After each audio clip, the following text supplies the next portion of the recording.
An emergency call for help in a small Colorado mountain community ends with a family in mourning. She felt like she was dying, so they called 911. They're supposed to save lives, not play God and say who's going to live and who's not. Former paramedics reach out to Denver 7 Investigates with concerns, looking for answers, trying to make sure it never happens again. This has kept me awake at night for years. It's that uneasy feeling knowing that a lot more could have been done, and it didn't happen. Thanks for joining us. I'm Ann Trujillo. And I'm Jessica Porter. 67-year-old Burl Harmon's husband called 911 in 2021, but he says she didn't receive the help she needed and ultimately died. Tonight, Chief Investigative Reporter Tony Kovaleski is asking tough questions for the family, uncovering important details about that day. Clark County 911, what is the exact location of your emergency? It all started with a 911 call in rural Colorado.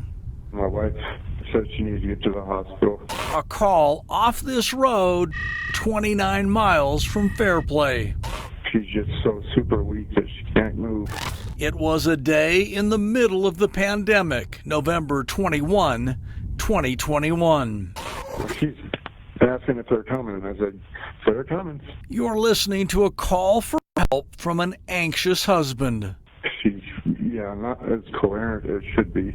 This has kept me awake at night for years. This patient needed to go to the hospital. Insight from two veteran paramedics, both calling for accountability, both fearing retaliation and asking us to disguise their identities. I'm afraid that if someone doesn't come out and bring this into the light, more people will die. What do you hope this investigation produces? Action, and it's time that more awareness is brought to this problem.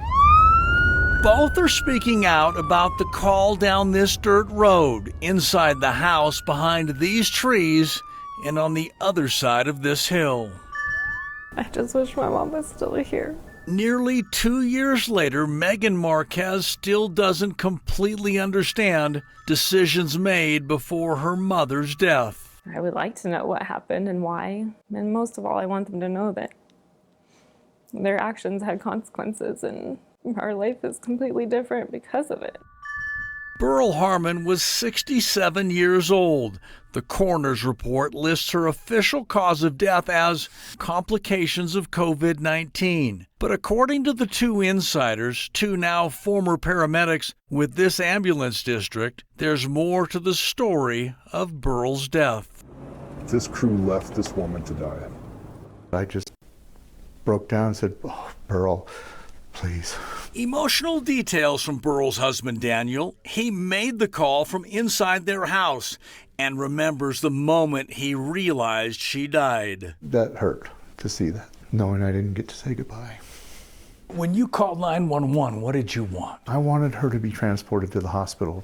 Now remember that moment, because according to multiple sources and documents uncovered by Denver 7 Investigates, that's not what happened. Burl was not taken to the hospital, literally left to die in her home. Without a shadow of a doubt, she should have been taken to the hospital. This patient should have been transported to the hospital. And here's the center of the controversy. Two former paramedics and these medical records say Burl's condition required an emergency transport to the hospital.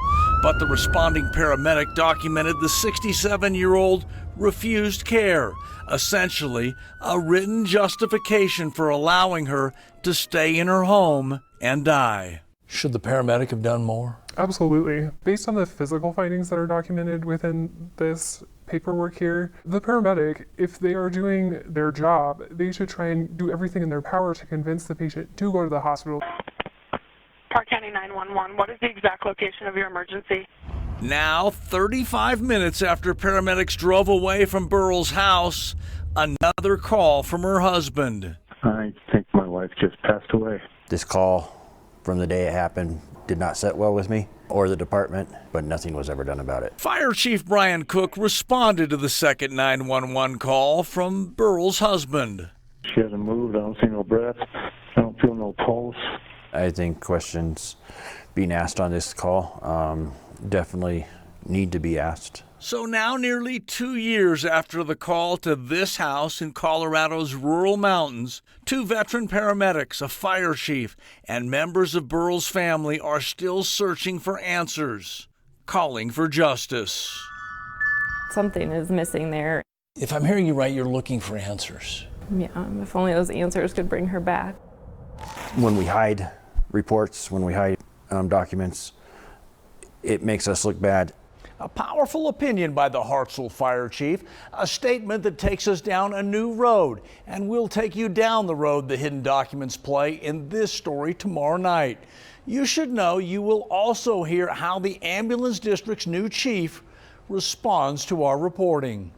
So you've read the reports. As you sit there now, is your position this paramedic did everything by the book? My position is that this report appears to be in line with protocol, yes. By the book. By the book. Finally, we reached out to the paramedic on this call. He has left the department for another job as a paramedic and elected not to answer any of our questions about what happened that November day at Burrell Harmon's house. I'm Chief Investigative Reporter Tony Kovaleski.